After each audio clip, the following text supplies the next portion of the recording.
you can't enjoy, even if you had a day off, a weekend off, you can't enjoy those things if you're that unwell. I used to come home and just crash. I built this house that I loved and I was so excited. Look at me. Like I own a home. Like this was such an amazing goal for me, right? I did it and I never saw it. I was never there. And when I was there, I was just like passed out on the couch. Like I'd come home, like mommy's tired, like grab a bottle of wine and just like medicate and go to bed. And that was, it was just a blur for 12 years, just a blur.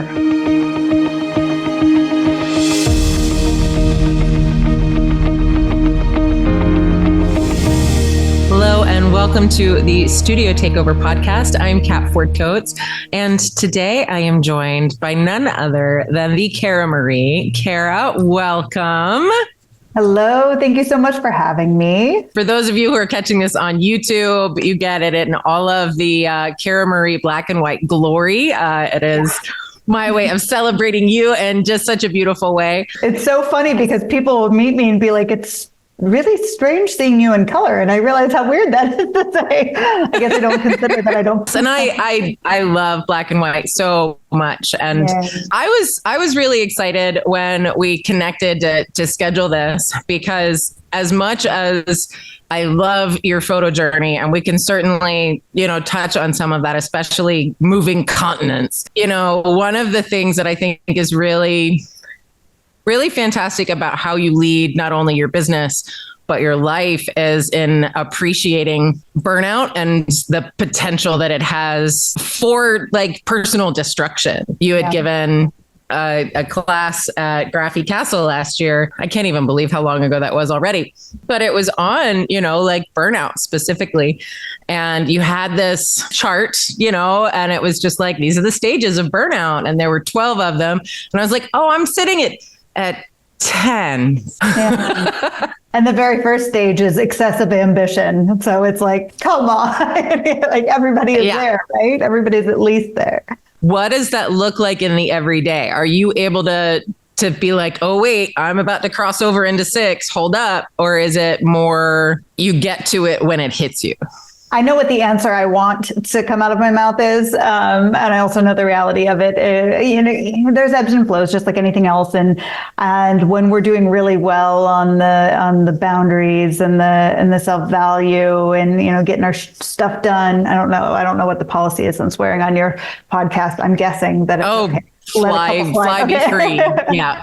Now that I have been through, and to very briefly summarize, I didn't have a lot of money growing up, and but I was given really great work ethic, and I just worked really, really, really, really hard and buried myself in work and covered up all of these.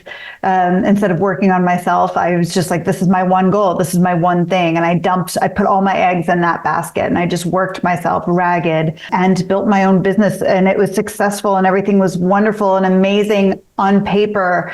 And I was doing all the things that I said I would do. I was hitting all my goals. I was growing, expanding. I was sought after. It was fantastic. And little by little, things started to slip away from me that, on that burnout scale, 1 to 12, it's really early on in the 5s and 6s in which you start to have some physical problems, some health issues, but you don't realize that that's what it's tied to. And everything is connected in our bodies and our minds, everything is connected. So, when the anxiety starts to go up, then so does your cortisol levels. And when your cortisol levels go up, everything else spirals, everything. So, gut issues, skin issues, hair issues, digestion, all of the things.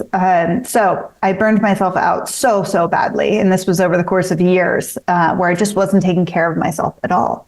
The cup was very much running over all the time. And I made myself very, very ill and didn't take the time to go and, take care of myself, get seen by a doctor, figure out what was going on, because I knew ultimately, it was my fault. So I could stop what I was doing, but no. I was, I couldn't cancel on clients. I couldn't take some time to go to the doctor. And looking back on it now and telling that story is so painful to do, because it really was. I mean, the ball was in my court, but it was like an addiction. I made myself really sick when I was in the hospital, almost died, and had to completely change my life. And I did, thankfully. But to circle back to your original question, yeah, I mean, that challenge still sneaks up on me. But because now I have this, first of all, awareness of the burnout scale, awareness of what could be, how close I was to the end because of it, it's a lot easier for me to rein myself back in now. And especially a lot easier now that I live on the other side of the world, because there really truly is, the hustle culture, the thing that allowed me to build my business to the point that I did at a young age, and without having any money to start with. And that's an amazing thing, right? But the caveat to that was then you're always just kind of like stuck in that rat wheel. And if you don't already have the discipline, which I did not, I do now, but I did not at the time, it was impossible to say no to the opportunities. And It's really easy to get lost in that system, lost in that wheel. Now I can say that I'm really protective of my time and my boundaries. I'm really good at saying no now. Really good at noticing when the anxiety levels are starting to creep up, because when you're no longer working, 80-hour weeks, you have more time to notice all of the warning signals. You mentioned earlier, like the ambition piece. In 2018, I started doing a lot of destination work. And I was like, I get to travel all over the world and people pay me. I bring production teams. Like, it was this huge, editorial commission awesomeness, right? Yeah. But at the same time, my life was falling the hell apart. Okay. And I developed, chronic hives. And for anybody that's ever had hives, I love you to pieces. And I never wish that on anyone. I remember speaking on stage at WPPI and in turtlenecks and long sleeves, because I was covered. And even thinking about it, I'm just but being in a space where that was all stress related, and there could be some science behind it, from it coming from COVID or being triggered by some unknown virus, whatever. But I purely and 1000% appreciate that it's because I was in that hustle space on a consistent basis and not actually addressing my shit. You're putting all of these demands on yourself, and you're taking away your coping mechanisms, essentially. Then, you're going to be more susceptible to viruses. You're going to be more susceptible to, injury, for example. You're going to be more clumsy and klutzy. So all of these things, whether or not it was triggered or what it was, if there was a virus that triggered, if your immune system was in a healthy place, if your mind was in a healthy place, it'd be a lot harder for you to suffer these things.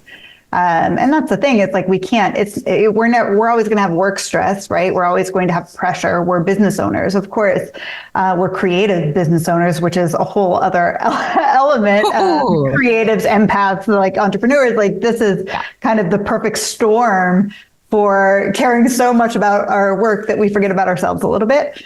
And so it's not about avoiding all of these stresses. It is about making sure that your coping mechanisms outweigh the demands of your work.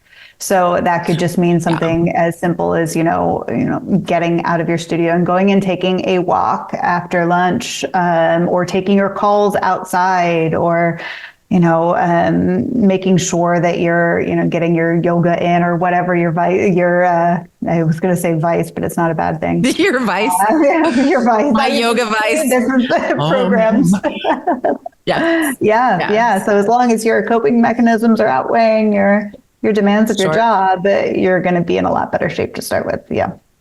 All of these conversations, when I'm talking with photographers, and whether we're talking about brandy baby spanking new photographers or new in business, there's a lot of discipline involved in just creating the structure of a business that's sustainable, right? And sustainable is one of those words, I lean in heavily because of all of the personal discipline that's necessary to be able to not take on 20 clients and la la la la la and do all of the things and put everything on unrealistic time, like, because it's not sustainable. It creates that burnout, and then that creates even more drama and disease and everything else in your world. But the discipline of self for the sake of yourself, I think, is hugely valuable, because we discount ourselves on so many levels so often, right? Like, women are taught specifically that their role in the world is to care for everyone else.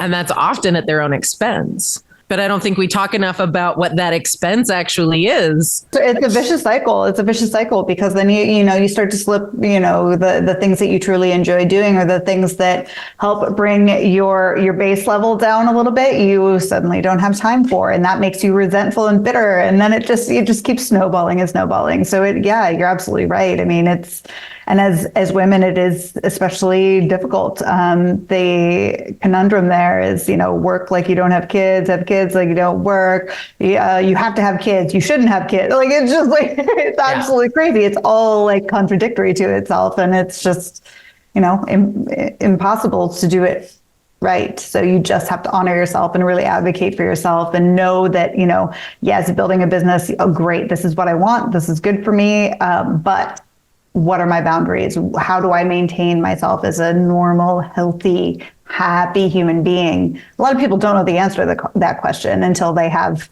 all of the things that make them happy kind of taken from them. So unfortunately I can't lend a whole lot of advice, because I learned the hardest of ways. But don't be like me. There's end of podcast. And, there is something to be said about that, though. Like, it is about, well, I'm going to stay late today because, right? I just need to.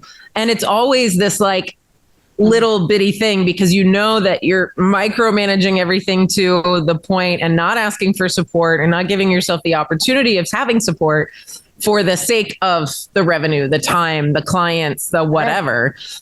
And that snowball, when it's out of control, like, that's where that obsession comes from, because you've built this thing after coming from a space of like not having, right? And you found success, and you've got to grip it with all of your might to hold on to it. But what are you fighting for? Right. Like, exactly. Oh, exactly. I'm doing this for, my husband. I'm doing this for like my goals. I'm doing this for my children. I'm doing this for all these people and all these other causes, but those causes don't exist if I don't, right?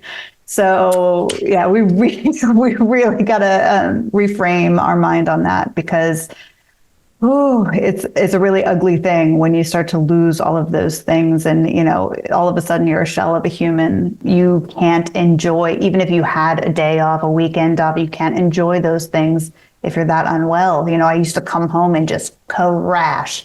I built this house that I loved, and I was so excited. Look at me. Like, I own a home. Like, this was such an amazing goal for me, right? I did it, and I never saw it. I was never there. And when I was there, I was just like passed out on the couch. Like, I'd come home, like, mommy's tired, like grab a bottle of wine and just like medicate and go to bed. And that was, it was just a blur for 12 years, just a blur. But there is light on the other end of the tunnel. Like, luckily, for me, I did have a second chance. And that's why so much of what I talk about now, before I used to talk about, how to book yourself busy, how to like sell yourself out kind of thing. That was like all of my education. And now I'm like, I can teach you how to stack your schedule. Absolutely. I can teach you how to make money. Yes, absolutely. But I'm also going to teach you the flip side of the coin, and how to do that with a little bit more balance and intention, instead of just going off the deep end. Right. Well, and I think that's the piece that a lot of photographers, and I don't care if you're in like the 1 to 2 year space or the 10 to 15, like, when you're in motion, it's just about building and getting it right. And then you can kind of tweak it along the way and be like, I'd like to work a little less. You raise your prices, maybe you stack people, and then you start to realize like you're still burnt the hell out. You're still there because you're still not asking for support. You're still trying to be booked all the way through Helen Creation. You're still traveling all over the place. You're still doing all of the things. And oh, wait. Okay, maybe you hit a $500,000. Awesome. Are you enjoying it? What do you have to show for it? Or are you too busy to even take care of your books? Or are you, and that was a lot of me and a lot of people that I know that, reached their goals, we'll say, whatever success looked like to them. They were so freaking busy that they're just like, money's coming in. They're not paying attention to their expenses. They have an accountant, they have a bookkeeper, they have all of this, but they're like, things are just sliding and you're throwing money at convenience items and things like that, My accountant, like I remember in 2019, he was like, I know that you didn't really hire me for this. You just want me to kind of like balance things out, but I just wanted to show you this number. And it was like my like favor and Instagram, like just convenience fees essentially, because I was always having stuff delivered to my studio. I didn't have time to go get lunch. I didn't have time to prepare lunch. I'm just having food delivered left and right. And he was like, this is what that number looks like. I'm just letting you know, wow, that's really, wow. That's real bad. Yes, I'm familiar with that conversation. Yeah, when you're like, wait, that was for how long? And yeah. Oh, okay. Like, that was last month. Mm-hmm. Yes. Yeah. Okay. So looking at those things and like understanding that flow, when somebody comes in and they're like, okay, Kara, I don't know what the hell's going on. I'm making a shit ton of money, but I feel like hell. My life is a blur, right? Like, what is it an immediate, like, okay, do not pass go, do not collect $200. Like, it's time to take a bird's eye view, or is it just more about like it's absolutely changes? Time to take a bird's eye view, but I know that people in that stage are it's really hard to do that. I'm speaking from experience on that front. It is more important to then take baby steps. And okay, like you're probably in fight or flight right now, right? You're in survival mode. If you're in this stage where you're like, you're raking it in, you're doing what you thought you were supposed to be doing, but you're just miserable. You're sick and tired, right? In that stage, it's not like, oh, well, look at all the things that I'm doing wrong. You're never going to be able to do that. It's more like just simple things like, what can I do to make sure that my cup does not overflow here? Like, how do I make sure that because this stress and anxiety and all of this, like I said, snowball, of course, but if we're not, let's start with the question, when's the last time you saw the sun? When's the last time you ate a meal without a screen in front of you? When's the last time you had a conversation with a human being that wasn't paying you or you weren't paying? Because that, and I'm like, oh no, I'm social. I was having, 8 to 10 shoots a week in my studio, and it was a revolving door. And I knew exactly, my client arrives at 9:56. My assistant goes down, gets them, brings them up. We have this conversation. I pour my heart and soul out for 3.5 hours. They leave. I close the curtains, turn off the music, slump down in my chair, shovel in whatever I just had delivered to me. And to me, I'm like, well, no, I have human engagement every single day. There wasn't, right. I do everything that I can to connect with my clients, of course, but they're also paying me, and I'm in a position of like giving service to them. So I'm giving, and making them the number one. Well, who's making me the number one? Nobody. The people that are at home waiting for me would love to be able to make me their number one, but I'm too tired to engage with them, right? So it's just looking at the little things and instead of how do I change my life right now? When you're in that survival mode, it's hard to think that grand scheme. It's, okay, how do I calm myself down in this moment? How do I slow down and breathe? Because you have to put yourself in this mindset of, okay, if I don't get myself down to a healthy base level right now, then I am not going to be able to do anything an hour from now or tomorrow. So in my case, I wasn't able to say, I need to do this so I can be healthier and happier and be better for my family. I was thinking, I need to do this because I can't cancel any clients. So it was like this really backwards way of thinking. at the time. Now, like, I could look back at it now and say, wow, that's really unhealthy. But it is unhealthy. It is unhealthy. So when you're in that stage of burnout, don't expect to be told or to understand that you're very close to full burnout syndrome, which is stage 12, which is medical attention required. You can't be told that or recognize that often in that stage and be like, okay, I better change things. By that point, it's too far. It's addiction. So it's a matter of getting yourself right in that moment, and that can be something as easy as closing down all of your screens, turning off your emails, turning off all the dinging on your phone, like ding ding ding, notifications everywhere. Turning that down, taking a freaking shower. Just start small, right? But then when you add more and more of those moments in, you start to see that you taking care of yourself feels good. And it's kind of addictive behavior as well. Well, and to shift the obsession, right? Like, a friend of mine, like, her self-care is her number one, no matter what. And, that's amazing. God, what is she thinking? Right. And it's interesting how people will respond, because sometimes she's not aware that she can't engage in something until it's like pretty close to the time for the thing. Then she's just like, you know what? I can't. I'm really sorry. And that could be an event, that could be a dinner date, like whatever. But a lot of people will have like that response, like, God, she's selfish. Like, she was supposed to do da da da da. And so I think people are also afraid of like the judgment that comes with the boundary. Yeah. Right. And I wish I could have that conviction. Like this cultural difference. Now, I've been here living in Italy full time for 3 years. And each year it gets more and more jarring to me, the differences, because that is actually something that doesn't, what I found in the United States all the time was that we would lie. I mean, yes, this thing happened and I can't make the social event. I was never backing out or bailing on professional things, but anything social or like things that were supposed to be like cup filling for me, I'm like, oh, I don't have the bandwidth for that. So like, sorry, I'm stuck at work or make things up. When really we're doing such a great disservice to ourselves and everybody we know by continuing on this charade of, oh, let's blame it on something else instead of saying, what your friend does, I don't have the bandwidth for this right now. If I do this, I'm going to be at a puddle on the floor by the end of the night. And here there's no people pleasing. It's really interesting.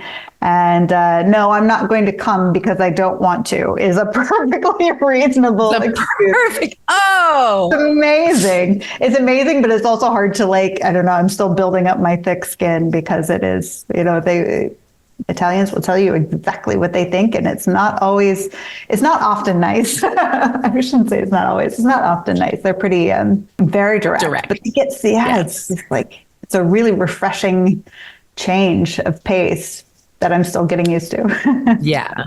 Well, because you know, what you see is what you get kind of a deal. And it's interesting because, in a professional space, there's a lot of smoke that is blown, right? A lot of bullshit that's blown up your butt about X, Y, and Z and intentions and all of the things, when really God, that would be refreshing.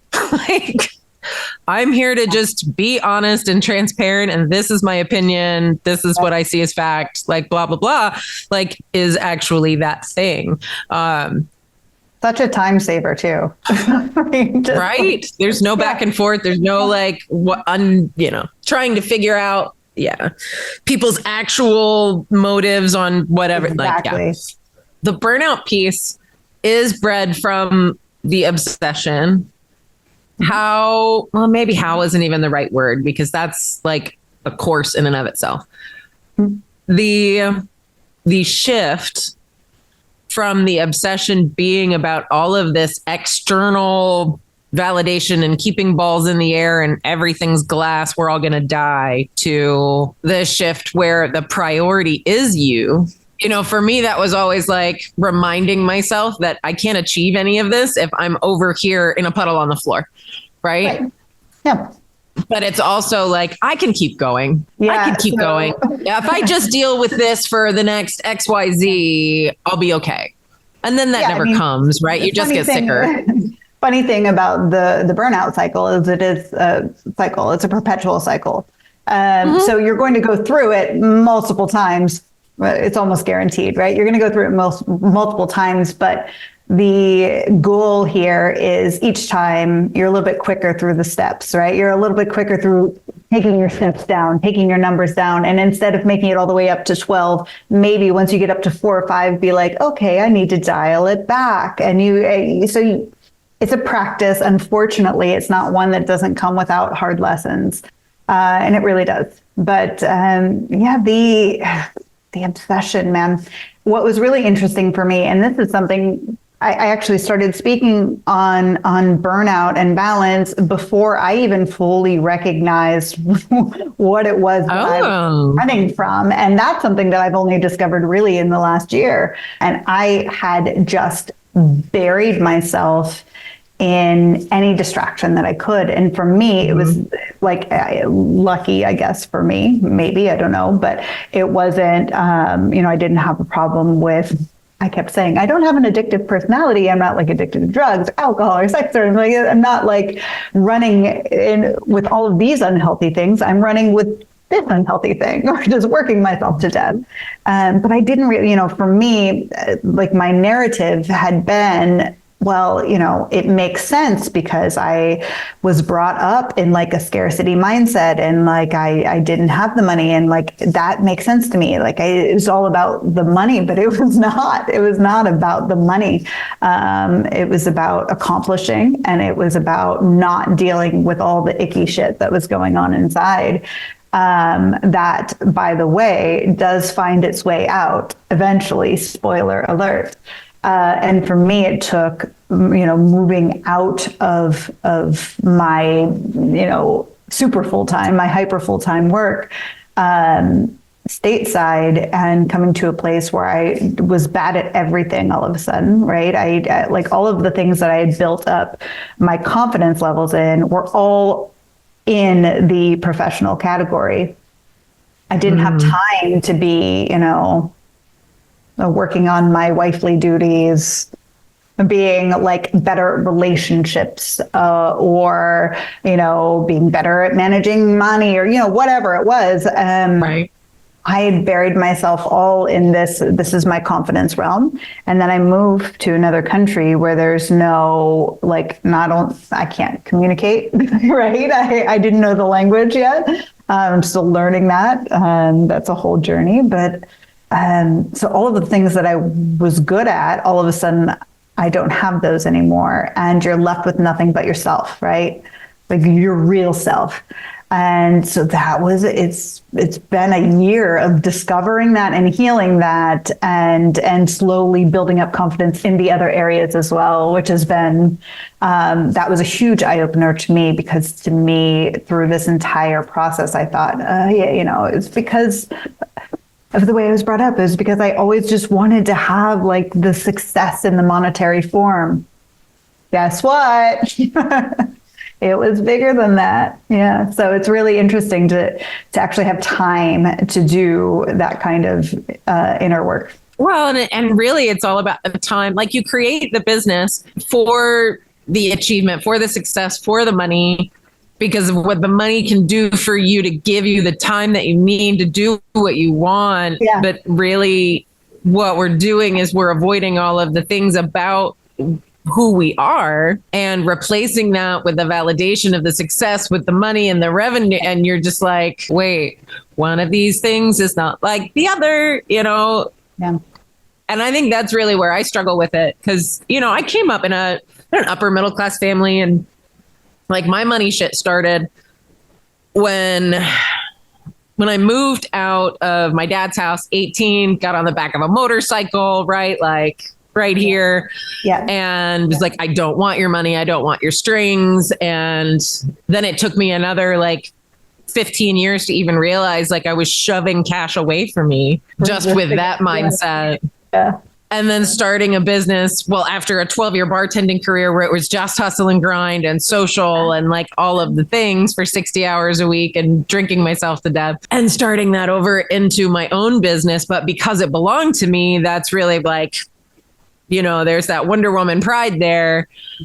But realizing like everything, whether we're talking about bartending, whether we're talking about rejection of cash, like you're not building anything if you're tearing yourself apart. Mm-hmm. And that awareness is just like, that's a hard reality to face, isn't it? Yeah, it is. But you know what I have really been enjoying and almost feeling like I'm doing something sneaky and wrong. It's so weird. Like, I feel like I'm like somehow cheating at life by having time for myself. Yeah. But you're like, not getting it. If you're getting it, you're getting life. Getting life. Yeah. That's amazing. I can absolutely relate to that. I used to be extraordinarily guilt-ridden when I would take any time at all. But it's good when you get to the place where you realize that it's not only best for you, but it's, best for the people that you love. And you get So it. What is next for you? You're living, what is it? La Dolce Vita? Mm-hmm. Dolce Vita. Yeah. That's what they call it. Well, and I do see you like stepping more back into the professional side. And I remember even seeing like more and more like Kara's got this workshop at Graphy in June and she's doing Vegas at WPPI. And I was like, wait.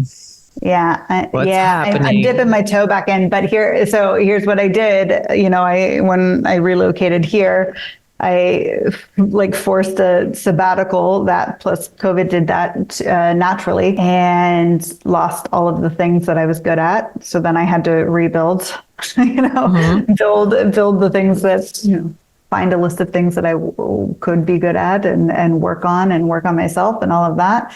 And then I realized, and then I was like, okay, it's been a year. It's time to get back to work. Like, come on, right. Like, who do you think you are? Like, come on, you can't not work forever, right? You got to get back to it. And then it was really hard. It was really hard to do. Because, like, I don't want to. I mean, it really wasn't that because I wanted to, but it really is a whole, like the cultural differences make it really hard to like prioritize work, which is why it's called La Dolce Vita, because like everyone here values like life over work. So instead of me like having this like tug of war between which culture was going to win, I really had to like marry the two, and be comfortable. A huge part of us relocating here was recognizing, okay, we're reprioritizing. I am not likely to be pulling the kind of revenue that I was pulling in the United States. I could, but that would require a lot of burnout because then it'd be flying back and forth all the time. And so I really did have to kind of work to find this, I won't call it blissful because I'm not quite there yet, but this happier balance. And this is the year that I'm like, okay, like I got this. Like I think I have this under control now. Like I still get up early, I still get my work done, and then my work day is like much shorter, and I'm able to focus a lot more on the clients that I do have, even though I'm limiting them pretty significantly, and the education side of things, which has been great. So yeah, I'm still going back and forth a bit between here and the US. I'll be back for WPPI in a few weeks, teaching a workshop there in Vegas, and then I'll be back here for another workshop in Italy in June. So yeah, there is a happy balance. I'm not going all in. You're not going to see Cara Marie the way that I was 6 years ago. But I'm being a lot more strategic now. And I think this is going to be the closest year that I'll have to like achieving that like real good balance that I've been seeking. Well, and that intention setting, right? Like, and I think that's what a lot of us miss out on. Like our intention is booked and busy, but we don't realize at what cost. until we're in it. And then once you're in it, you have another decision to make, whether you keep doing the thing, right? Or you shift. And it's in the shift, right? And sometimes that takes a year, 2 years to like really just step back and get good at other parts of your life. Yeah. Right. And oh, what a journey though. Definitely, definitely a journey. It's funny because people, you know, one of the things that I always say at my burnout talks is, you know, everyone's like, "Oh my gosh, you just picked up and moved to Italy like it was like that easy, right?"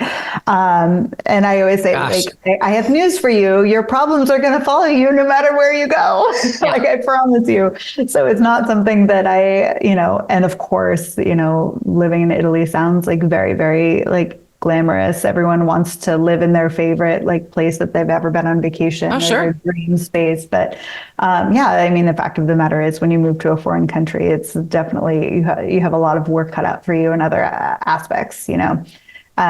So the honeymoon stage has officially worn off, but I'm still very, very happy to be here. And I'm really liking now, like this blending of the cultures, which has been like the best part for me. Is like, where can I apply these beautiful, like Italian cultural things, like, you know, family first and, you know, eating really well. And actually, you know, when you're eating, that's what you're doing. You're sitting down and you're eating your food and you're tasting your food and you're talking about your next meal probably too. Because before I was, you know, such a foodie and love food, but you know, I couldn't enjoy it. I didn't have time to really. And yeah, it just, you know, I was always kind of slumped over my keyboard or eating in my car or something. And so I've been really enjoying kind of blending like my, you know, I got my work ethic from America, you know, I got my like hardworking, like I can do it. And like the sky is the limit, 'cause there's, you know, so many beautiful opportunities. So I was able to take that and kind of blending it now, infusing it with what I'm being taught here. And it's a really cool thing. I'm really excited for what it means for the future of work and my art and what I'm able to do to help other photographers in their businesses and creatives in their businesses. It's been all good things. Yeah. Woo, giving me goosebumps. The goosey. Living on purpose, babe. I love it. I love it. Well, and you know, creatives, most of us have ADD and we're all in the space of just like do, right? And gosh, it's the intentions and the purpose and the systems that we can put in place to support the creativity and the time freedom and, you know, let that snowball. Like, and we don't give ourselves enough grace to even have the opportunity to put them in place until oftentimes like we're either covered in hives or in the hospital or, you know, whatever. And so for anybody listening, yes, starting a business is exciting and you start to uncover like potential and opportunity everywhere.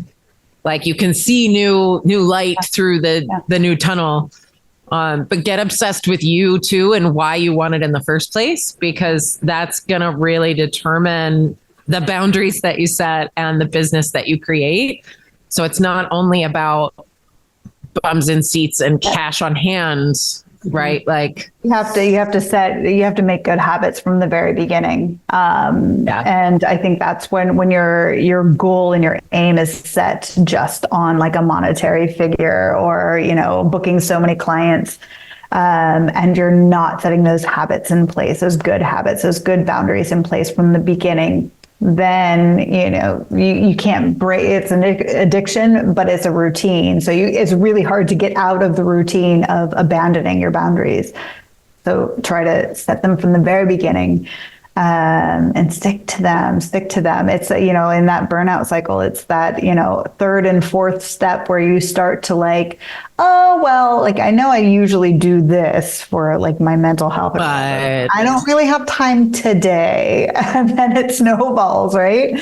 It's really easy to let that happen. So, yeah. Well, I mean, when you're abandoning boundaries, you're abandoning yourself. right? So that self-value piece plays a huge role. And, it's everything. When I talk to people, they either, you say self-value and they're like, oh yeah. Or they're like, what's that? Yeah. And I'm always like, exactly. Yeah. Really? Exactly. Okay.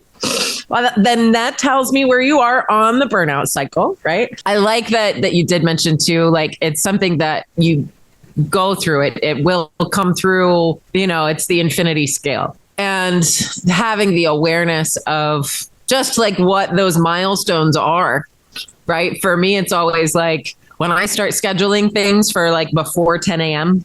that are not like personally related.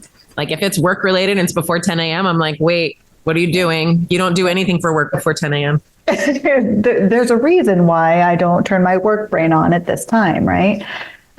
We always, and that's the same as like taking on the extra client that you're like, your gut is telling you that I really shouldn't be cramming anything else in my schedule, but I'm going to go ahead and do it. And then, it turns out my gut was right. We don't. Yes, that emergency portrait session, like. No, that was my biggest realization, because I used to, listen, love what we do. It's fantastic. It's important. Yeah. But when you're so like all into your work and you're just like, you fluff up your self-importance so much that you couldn't possibly like cancel on your client because you're like, all of your body is inflamed. You can't pick up your camera. I was like mounting my camera to a tripod because my joints were like not working. But I had this idea in my head that like this is that important that I have to like keep doing this. This is not life or death, people. It was in my case, but like, that was my biggest realization, this like reality check that like, okay, there are way more serious things. Like I love what we do. Yes. I think it's so, so, so important. But like, if you are not taking care of yourself, like what the hell's pretty pictures, awesome pictures, empowering pictures, life-changing pictures cannot happen if you, the photographer, you, the artist, you, the facilitator of this, can't stand up. So get that shit together. Right. Well, and she's not exaggerating. Like, it's not like you can't stand up. Like, it's literally cannot stand up. Yeah.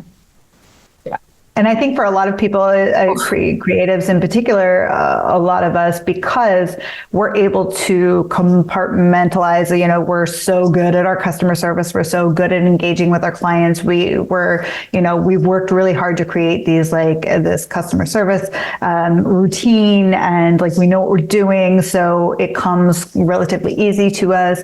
And when the client is in front of us, we start to forget about our aches, our pains, our, what's going on at home, or, whatever. So then it becomes, okay, so then the work is my escape from how I'm actually feeling, and that perpetuates itself. And I kept going because I'm like, being at work is the only place that I feel slightly better. Until the client left, and then I was like, I genuinely just couldn't stand up some days. It was insane. And I'm, like procrastinating on going home because I didn't even have the energy to like close down the studio and like walk to my car and drive home. It was just absolutely bananas. So yeah, I mean, there is, even in the most literal life-saving work, if you are the lifesaver, you can't save a life if you can't save your own. So, yeah, it's a hard lesson to have to learn. But yeah, take care of yourselves. It is. I don't think I ever even equated all of the inflammation I was experiencing to burnout specifically. Yeah. It was, and this was in, I guess, the beginning of 2020. So right before lockdown. Like, and I was on the road and like doing all the things. But I remember I get up in the morning and I literally hunched over, walking anywhere like I was 100 years old, not exaggerating, just like, what's wrong? And I always equated that to being a bartender for 12 years.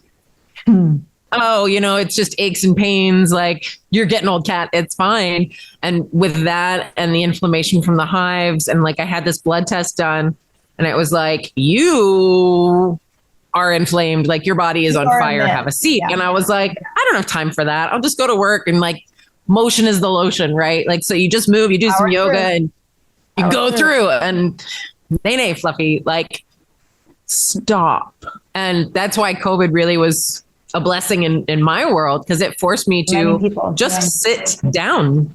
Right. I was one of the lucky ones. I didn't get COVID until I went back on the road. And I remember for the first like 2 months of it, I was just like drinking tequila in my backyard, like, huh. Yeah. And then all of a sudden I was waking up in the morning and I wasn't in pain. There wasn't the bartending. I mean, Kat, this is how I ended up in Italy. You know, life is short and I'm missing a lot of it, like a lot of it. A lot of it. Yeah. And that was the reprioritization that everyone seemed to have. You know, people started moving out of cities and people started growing their own food and, you know, all of these things, because it was, you know, it was such a wake up call for so many people. I think too, like I enjoyed it for a minute and then I felt guilty for a minute. Then I enjoyed it some more. And then I was like, wait, I'm not going to make it out of this if I don't get back to work. And so like 4.5 months later, I went back to work and photographed like 40 people in 5 weeks and like all the things just went right back in. Uh-huh. And your body started hurting again. And then you were, it's right. But I did not put those pieces together until maybe a year ago. I just assumed I just needed some time off. I'm getting old. It's old bartending injuries. No, Kat, your body's on fire. So if you're getting up in the morning and you're just like in pain, physical pain, maybe take a look at what's going on in your world. Maybe it's not just old bartending injuries. My favorite takeaway of like the burnout and balance conversation, I guess, to like put a pin in it, is that if you're always chasing this concept of balance, like perfect balance, like that in and of itself is a negative and imbalanced act, right? So one of the things that I've been really grateful to have finally learned is it's not necessarily like, okay, this is my work life, this is my personal life, this is my, you know, my social life, my family life, and putting all these walls up around these compartments. It's being fluid about it and allowing some of the personal into the professional and the professional into the personal, and like, you know, being friends with clients and helping your family and all of these things is really important in making sure that you never feel like you're being robbed in one department or the other.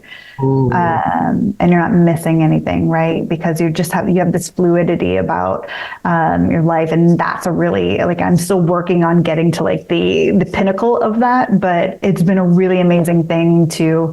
And one of the things that I was blessed to learn here is that, you know, you go into all of these businesses, it's like family businesses, and like, you know, the kids are like doing their homework on like the table of the restaurant that their parents own, and like when you know, I'll be walking down the street in the morning and like the guy that owns the restaurant that we go to sometimes is like, oh, you got to come in and try this wine, you got to come in and try this cheese. Like, it's just very, like, everything is fluid, everybody is like just everything is connected. Yes, everything is connected, and it's not like this is business, this is personal. We're allowed to have this fluidity between the two, and that makes things just so much more wholesome and healthy.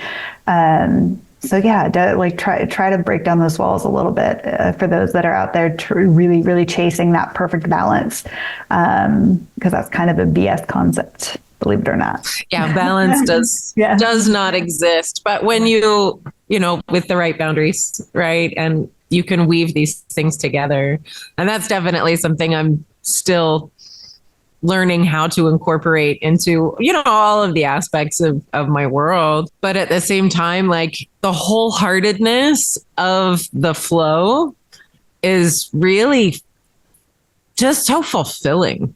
Yeah. Like being able to show up or choosing not to, or just simply being present in your life, like, allows you to honor you, and you get out of that martyrdom nonsense of, well, I have to do this for everybody else. This is what's required of me, over and over again, and realizing how toxic that is for your life and for your business, your revenue, your family, all of it. So, God. Oof.